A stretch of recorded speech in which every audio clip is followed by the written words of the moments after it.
नमस्कार साथियों, स्वागत है आप सभी का अंकित इंस्पायर्स इंडिया पर। मैं हूं अंकित अवस्थी। आज के सेशन में चर्चा है सीएम नीतीश कुमार की। बिहार के 9वीं बार सीएम बन चुके नीतीश कुमार की, जो कि 5 बार बीजेपी के सहयोग से सीएम बने और 3 बार, अब इस समय 6ठी बार बीजेपी के सहयोग से सीएम है और 3 बार आरजेडी के सहयोग से सीएम बने। 9वें बार सीएम रह रहे नीतीश कुमार इन दिनों सुर्खियों में हैं और इस बार जो इनकी सुर्खियां हैं, उन सुर्खियों पर सवाल है उनके बीमार होने का। सुर्खियां में बीमार होने की चर्चा किस तरह से हावी है, आज के सेशन में उसे उड़ीसा से कनेक्ट करते हुए चर्चा में लेकर आएंगे और जानेंगे कि बिहार की राजनीति में बीजेपी के लिए नीतीश इतने ज्यादा जरूरी क्यों हैं। तो आइए आज के सेशन की शुरुआत करते हैं कुछ तस्वीरों के साथ, कुछ वीडियोस के साथ। नीतीश कुमार, जो कि लोकसभा के सांसद रहने के साथ साथ कई महत्वपूर्ण मंत्रालयों पर भी रहे, फिलहाल अपने सीएम पद पर हैं और इस समय पर जबकि बिहार के अंदर इलेक्शन होने वाले हैं, अक्टूबर नवंबर तक टेंटेटिव हैं, तो ऐसे में बिहार विधानसभा चुनावों से पहले आपकी सेहत को लेकर के सवाल उठने लगे हैं। सेहत को लेकर सवाल इसलिए भी उठ रहे हैं कि वर्ष 2024 में जब उड़ीसा के अंदर विधानसभा चुनाव और लोकसभा चुनाव एक साथ थे, उस समय पर नवीन पटनायक, तत्कालीन सीएम ऑफ उड़ीसा, उनकी तबीयत सही ना होने का बीजेपी ने बड़ा मुद्दा बनाया था। यह तक कहा था कि उनके साथ कहीं कोई षड्यंत्र तो नहीं हो गया है जिसके चलते नवीन बाबू सही से काम नहीं कर पा रहे हैं। तो आइए आज के सेशन में नीतीश कुमार जी की सेहत से जुड़े हुए जो वर्तमान में दावे किए जा रहे हैं, उनका थोड़ा विश्लेषण करते हैं कुछ वीडियो और तस्वीरों के साथ। जैसे एक तस्वीर आपके सामने एक अधिकारी के पैर छूने की इस तरह से सीएम साहब की दिखती है। हमारे देश के अंदर पैर छूना शिष्टाचार का भाग माना जाता है, लेकिन अनअपेक्षित तरीके से जब आपको यह ना हो कि यह व्यक्ति इनके पैर छू सकता है, वो आपको सरप्राइज कर सकता है। ऐसा इसलिए क्योंकि नीतीश कुमार और प्रधानमंत्री उम्र के हिसाब से भी हम उम्र हैं, लेकिन एक समय पर राजनीति में आप दोनों ने अपने आप को समकक्ष ही माना है और एक समय जब सबसे पहले नरेंद्र मोदी जी के लिए दावेदारी की गई थी कि ये पीएम बनेंगे, तो उस समय एनडीए से नाराज होने वालों में नीतीश कुमार ही थे। उनका अब प्रधानमंत्री के आउट ऑफ सम्मान कहिए या फिर इस वजह से कहिए कि अब वो नहीं है इस सुध में कि वो क्या कर रहे हैं, ऐसी एक तस्वीर और आई। फिलहाल आप एक और तस्वीर देख रहे हैं जिसमें नीतीश कुमार जी प्रधानमंत्री जी के हाथ को अपने हाथ में इस तरह से ले रहे हैं। मंच पर यह सब देखा जा रहा है और उस समय पर यह प्रधानमंत्री जी के हाथ में लगी हुई शाही को नोटिस कर रहे हैं। जरा इस तस्वीर को आप ऑब्जर्व करें और यह सब मंच पर रिकॉर्ड हो रहा है। मंच पर हो रही इस घटना में आप भी अपने हाथ की शाही दिखाते हैं। यह एक घटना हुई, लोगों ने इसे हास्य विनोद में लिया, कहा कि दोनों के बीच की केमिस्ट्री बेहतर हो गई है। लेकिन यह घटना केवल एक बार नहीं, कुछ ऐसी और घटनाएं देखी गई जब नीतीश कुमार एक मंत्री अशोक चौधरी के कंधे पर इस तरह से लिपटे हुए दिखाई दिए। देखिए, इनमें से एक भी जेस्चर ऐसा नहीं है जिसको लेकर विवाद किया जाए कि नहीं साहब पैर छूना गलत है कि हाथ पकड़ना गलत है, लेकिन मूल स्वभाव जिनका जो नहीं है वैसा बार बार दोहराते हुए दिखना, यह अपने आप में लोगों के बीच में चर्चा का विषय बना हुआ है। नीतीश कुमार जी अक्सर अपने सख्त रवैये के लिए, अपनी सख्त भाषण शैली के लिए, अपने जबरदस्त व्यक्तित्व के लिए जाने जाते रहे हैं। अचानक इनके व्यक्तित्व में आया ये जो परिवर्तन है, इस परिवर्तन ने सबका ध्यान सहसा अपनी ओर आकर्षित कर लिया है।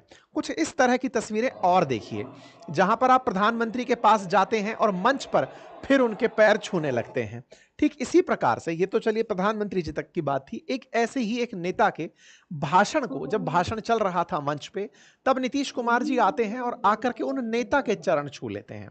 अगेन, चरण छूना किसी भी तरह से किसी के व्यक्तित्व विश्लेषण का नकारात्मक भाव नहीं है, लेकिन सीएम का प्रधानमंत्री के पैर छूना, उम्र के लिहाज से बड़ों का पैर छूना, यह हमारे संस्कारों के अंदर है। हो सकता है कि वो संस्कारों के तहत ऐसा किए हों, लेकिन इस तरह की अभिव्यक्ति चूंकि पहले नहीं देखी गई, इसलिए लोग इस तरह के सवालों को बार बार पूछ रहे हैं। खैर, ये सब चीजें भी कहीं ना कहीं इग्नोर की जा सकती थी, लेकिन इसी बीच में कुछ और तस्वीरें निकल कर आई, जिनमें से महात्मा गांधी जी को श्रद्धांजलि देते समय आप ताली बजाने लगे। जब आप ताली बजाने लगे तो लोगों का ध्यान इस ओर आकर्षित हुआ कि नीतीश कुमार जी को मंच का अंदाजा है कि यहां श्रद्धांजलि देने आए हैं, जहां पर एक तरह से आपको शोक में रहना है, जहां पर आपको ये ध्यान करना है कि दिवंगत आत्मा के क्या कार्य थे, आप वहां पर ताली बजाते हुए दिख रहे हैं। इतना ही नहीं, अपनी सदन में अभी हाल ही के मार्च के महीने में आप सामने बैठे हुए तेजस्वी यादव को, जो कि आरजेडी से हैं, उन्हें मुंह बनाकर चिढ़ा रहे हैं। आपका जो ये इस तरह से फेशियल जेस्चर बनाकर चिढ़ाना है, ये बचपने की तरह तो प्रतीत होता ही है, लेकिन ये और तरफ भी इशारा करता है कि आपका उनको इस तरह से करना कितना उचित है, क्योंकि विधानसभा की अपनी भंगिमा होती है, अपना विधानसभा का अपना एक स्ट्रेचर होता है, जहां पर आप किसी भी प्रकार से अगर किसी की तरफ कोई भी तीखी टिप्पणी कर रहे हैं या फिर कोई भी भाव भंगिमा मुद्रा बना रहे हैं, तो वो सामने वाले के लिए आपत्तिजनक भी हो सकता है। आपका ये दृश्य भी कैद हुआ। इसके साथ साथ आप एक और दृश्य में हाल ही में मार्च में ही कैद हुए, जब आप रविशंकर जी के पैर छूते हुए दिखाई दिए। और भी आगे चलते हुए देखा जाए तो सबसे हाल में जो बड़ा विवाद हुआ है, वो इस विषय को लेकर हुआ है। राष्ट्रगान बज रहा है और आप अपने मुख्य सचिव के साथ बात करते हुए दिखाई दे रहे हैं। राष्ट्रगान के बजते समय एक सीएम, जो कि 9वीं बार सीएम हैं, उन्हें यह पता है कि राष्ट्रगान कितना महत्वपूर्ण है। राष्ट्रगान के समय जहां चुप रह करके एक स्वाभाविक मुद्रा में खड़े रहना होता है, आप उस समय राष्ट्रगान के समय अपने पोस्चर को ना तो सीधा रख पा रहे हैं और ना ही आप अपने मुख्य सचिव के साथ बात करते समय इस बात के ध्यान में भी हैं कि आप क्या कर रहे हैं। इन सभी चीजों को लेकर के फिलहाल अपोजिशन हमलावर है। बार बार सवाल यही पूछे जा रहे हैं, जैसे तेजस्वी यादव जी ने इसमें यही सवाल किया कि कम से कम राष्ट्रगान का तो अपमान मत करिए। आपके समय में युवा, छात्र, महिला और बुजुर्ग तो आए दिन अपमानित होते ही हैं, राष्ट्रगान का अपमान मत करिए। राष्ट्रगान बजते समय आप ये कैसा व्यवहार कर रहे हैं, आरजेडी की तरफ से यह सवाल पूछा जा रहा है। यह सवाल कई और अपोजिशन के लीडर्स के द्वारा भी दोहराया जा रहा है। लोग सवाल कह रहे हैं कि इस अपमान पर बीजेपी चुप क्यों है, बीजेपी इस समय पर कुछ बोल क्यों नहीं रही। अब एक बड़ा सवाल है कि बीजेपी क्यों बोले, तो बड़ा आंसर निकल कर आता है कि भाई बीजेपी बोलने वाली पार्टी रही है। अगर यही कहीं और किसी अपोजिशन सीएम ने किया होता तो संभवतया बीजेपी इस विषय को पूरा राष्ट्रीय मुद्दा बना चुकी होती, तो अब क्यों नहीं बोल रही है। इस बात को लेकर के सवाल उठने शुरू हो चुके हैं। न्यूज बनने लगती है कि ये नॉन सीरियस चीफ मिनिस्टर हैं और ऐसे में जब राष्ट्रगान का अपमान हो तो 3 साल तक की सजा का प्रावधान है। ऐसे में सरकार चुप क्यों है, इस मुद्दे को बड़ा मुद्दा क्यों नहीं बनाया जा रहा। और अगर यह मुद्दा बड़ा नहीं है तो कम से कम इस तरह से ही जांच लिया जाए कि क्या नीतीश कुमार मानसिक रूप से स्वस्थ हैं। ये स्वस्थ होने की कहानी क्या है।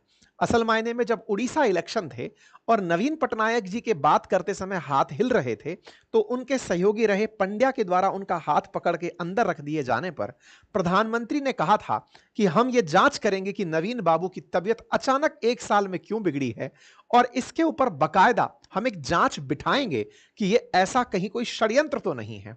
ऐसे में सवाल सरकार से पूछा जा रहा है कि अब नीतीश कुमार जी के इस बदले व्यवहार में अगर ये अपमानित करना नहीं है, जिसके चलते 3 साल की सजा का प्रावधान है, तो ऐसी स्थिति में आप क्या उनका मानसिक स्वास्थ्य चेक कराएंगे। मानसिक स्वास्थ्य चेक कराने की बात इसलिए क्योंकि अगर ये नीतीश कुमार जी सीएम पद से हटते हैं या अगली बार के सीएम उम्मीदवारी से हटते हैं, तो निश्चित ही अपोजिशन पार्टियों को एक काफी राहत मिल सकती है।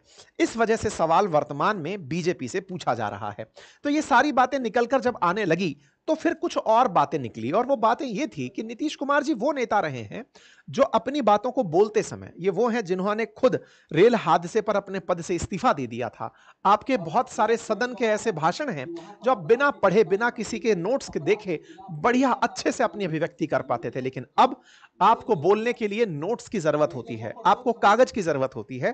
आप पढ़ते समय यदि कोई कागज आपके सामने ना रहे तो आप सेंटेंस पूरा नहीं कर पा रहे हैं। तो ऐसे में क्या बिहार को नया सीएम फेस मिलना चाहिए, क्या बिहार को नीतीश कुमार जी के स्वास्थ्य के बारे में पता होना चाहिए। अपोजिशन लगातार इस सवाल को पूछे जा रहा है और दोहरा रहा है उड़ीसा के असेंबली इलेक्शंस को, जिस समय नवीन पटनायक जी के साथ खड़े उनके सहयोगी पंड्या के द्वारा उनका हाथ पकड़कर शांत कर दिया गया था। नवीन पटनायक जी जब उड़ीसा के सीएम थे तो इलेक्शन कैंपेन में उनके हाथ जिस तरह से हिल रहे थे एजिंग की वजह से, तो उनको पंड्या जी ने पकड़कर इस तरह से अंदर रख दिया था। इस बात का बीजेपी ने बड़ा मुद्दा बनाया था और इस तरह से सहानुभूति बटोरी थी कि हम इनके खिलाफ नहीं हैं, हम इनके खिलाफ हैं। ऐसा क्यों? क्योंकि इनका हाथ इन्होंने पकड़ा है। कहीं ऐसा तो नहीं कि नवीन पटनायक जी को केवल मौखौटा बनाया जा रहा हो। पंड्या जो कि पूर्व प्रशासनिक अधिकारी रहे हैं, वो इनके खराब स्वास्थ्य का लाभ लेकर खुद पीछे से गद्दी चला रहे हो, पीछे से प्रशासन को संचालित कर रहे हो। कहीं इन्होंने ही तो इनकी तबीयत को खराब नहीं कर दिया है, ऐसा कहते हुए बीजेपी ने इस मामले को बड़ा मुद्दा बनाया था। ऐसे में खुद प्रधानमंत्री तक ने इस विषय पर ट्वीट करते हुए कहा था कि हम आने वाले समय में इस विषय की संपूर्ण जांच बिठाएंगे, एक स्पेशल कमेटी बिठाएंगे जो इस मामले की जांच करेगी कि आफ्टर ऑल क्या है। हालांकि नवीन पटनायक जी ने खुद एएनआई के इंटरव्यू में आकर यह बात कही कि प्रधानमंत्री को अगर मेरी तबीयत की इतनी ही परवाह है, जो अपने आप उन्होंने 3 बार अलग अलग इलेक्शन कैंपेन में कह दी है, तो प्रधानमंत्री जी एक बार फोन करके मुझसे भी पूछ लिए होते कि मेरा स्वास्थ्य कैसा है। आपने पब्लिक में इस चीज की चर्चा की, मुझसे नहीं पूछा। खैर, राजनीति है और राजनीति के नतीजे इन सब चीजों से प्रभावित होते हैं और हुए भी। उड़ीसा के असेंबली इलेक्शंस के अंदर बीजेडी यानी कि बीजू जनता दल, नवीन पटनायक की पार्टी हार जाती है और बीजेपी क्लीन स्वीप करती है और सरकार बना लेती है।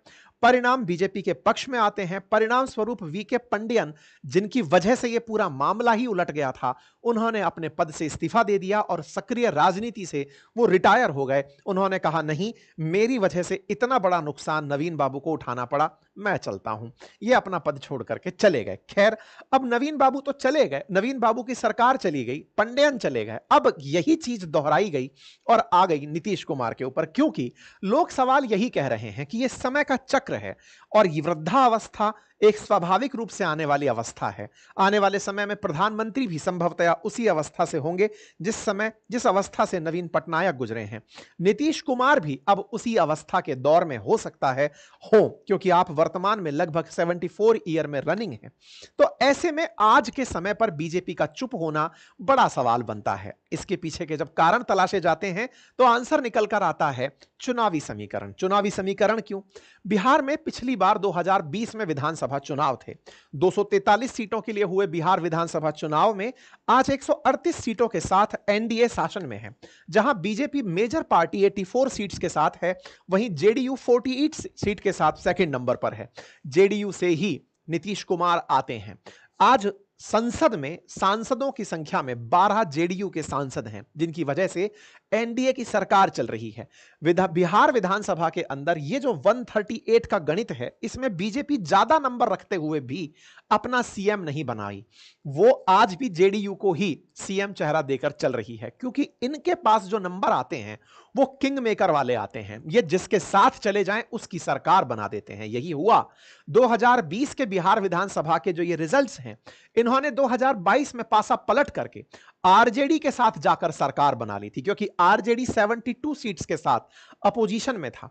ऐसे में आरजेडी के साथ जाकर अपनी 48 सीटों को ले जाकर वहां सियासी समीकरण बिठा दिए थे और उनके साथ सरकार बनाकर उन्होंने 2022 से 24 के बीच का सफर किया। फिर 24 के अंदर शुरुआत में वापस पासा पलटा और एनडीए में आकर शामिल हो गए और ये इनका पुराना इतिहास रहा है। अब ये बीजेपी के साथ छठी बार सरकार में है। इससे पहले 3 बार ये आरजेडी के साथ सरकार में रह चुके हैं। तो नीतीश कुमार के बारे में कहा जाता है कि ये किस पार्टी के साथ होंगे ये खुद ही जानते हैं, और इनका जो वोट है या इनके साथ जो वोट बैंक जुड़ा हुआ है वो इनका इतना विश्वस्त है कि ये जिस गुट में होते हैं वो उसके साथ हो लेता है। यही इनकी सबसे बड़ी ताकत है। आपका किंग मेकर होना आज तक के लिए इनकी बड़ी उपलब्धि रहा है, लेकिन आप वर्तमान में असहज और अस्वस्थ जो प्रतीत हो रहे हैं, ऐसे में कहीं इनके वोट बैंक को इनकी स्वास्थ्य की जो दिक्कत है वो किसी और दिशा में डाइवर्ट ना कर दे। संभवतया यह हो सकता है एनडीए की इस समय बड़ी मजबूरी हो। वर्तमान में नीतीश कुमार के साथ जो भी सियासी समीकरण हैं, उनकी चर्चाएं तो चल ही रही हैं, लेकिन एक बड़ा सवाल यह भी निकलता है कि एनडीए गठबंधन में आज भी नीतीश कुमार बहुत बड़ा महत्व रखते हैं। जेडीयू की 12 सीटों की बदौलत ही आज गवर्नमेंट में जो 272 का अंक है, उसे पार करती हुई बीजेपी दिखाई देती है। अब आने वाले हैं बिहार विधानसभा चुनाव, जो कि संभवतया अक्टूबर के अंदर 2025 में होंगे।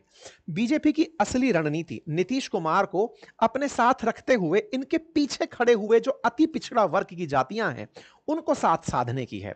ऐसे में ईबीसी के पास बिहार की जनगणना के अनुसार 36% आबादी है। अति पिछड़ा वर्ग जो 36% आबादी रखता है, वो नीतीश कुमार को अपने लीडर के रूप में देखता है। ऐसे में अन्य पिछड़ा वर्ग जो 27% आबादी के साथ बिहार में है, तो बिहार की राजनीति में जातीय समीकरणों का बड़ा महत्व है। ऐसे में जो 27% अन्य पिछड़ा वर्ग और 36% ईबीसी है, इनके बीच का असली मुकाबला चलता है। साथ ही साथ में अनुसूचित जाति की आबादी 20%, अनुसूचित जनजाति की आबादी 2%, सामान्य जाति 15% है। तो अब यहां पर जब भी समीकरण बनते हैं, अगर अन्य पिछड़ा वर्ग और एससी एक साथ हो जाएं या फिर ईबीसी और एससी एक साथ हो जाएं, तो फिर वोट की प्रतिशत बढ़ने और बिगड़ने लगती है। हालांकि नीतीश कुमार जिस जाति से आते हैं, उसका परसेंटेज लगभग 3% के आसपास ही है, लेकिन वो संयुक्त प्रतिनिधित्व जिस पार्टी से जिस ग्रुप का करते हैं, वो ग्रुप एंटी यादव सेंटीमेंट के लिए जाना जाता है, क्योंकि बिहार में लगभग 14.25% यादव वोट हैं, जो कि एक मुश्त यह माना जाता है कि लालू जी की पार्टी के साथ जाते हैं। ऐसे में और पार्टियों और जातियों का आरजेडी के साथ ना होकर जेडीयू के साथ जाना एक सियासी समीकरण बिहार की राजनीति में बना देता है। तो अब देखना होगा कि कैसे बीजेपी इन्हें साधते हुए ईबीसी के वोट के साथ इस बिहार के इलेक्शन को सेट कर पाती है। इंटरेस्टिंग बात यह है कि कर्पूरी चंद्र ठाकुर को भारत रत्न देकर बीजेपी ने लोकसभा चुनावों से पहले ईबीसी के दिमाग में अपने पक्ष में एक माहौल बनाया। अब बीजेपी के ही कुछ नेता नीतीश कुमार और नवीन पटनायक को भारत रत्न देने की मांग कर रहे हैं, जिससे बीजेडी जो कि उड़ीसा में है और जेडीयू जो कि यहां पर स्थित है बिहार में, उनके जो कोर वोटर्स हैं, उनके दिमाग में अपने प्रति एक सॉफ्ट भाव बना पाए। बाकी आप इस विषय पर क्या सोचते हैं, अपनी राय जरूर कमेंट बॉक्स में दीजिएगा। फिलहाल के लिए इतना ही।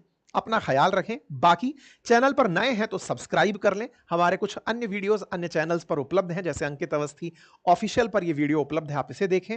साथ में हमारे एप्लीकेशन बातें बाजार की और अपनी पाठशाला पर हमारे कोर्सेज उपलब्ध हैं, आप उन्हें एक्सेस कर सकते हैं। आपका समय शुभ हो। बहुत धन्यवाद।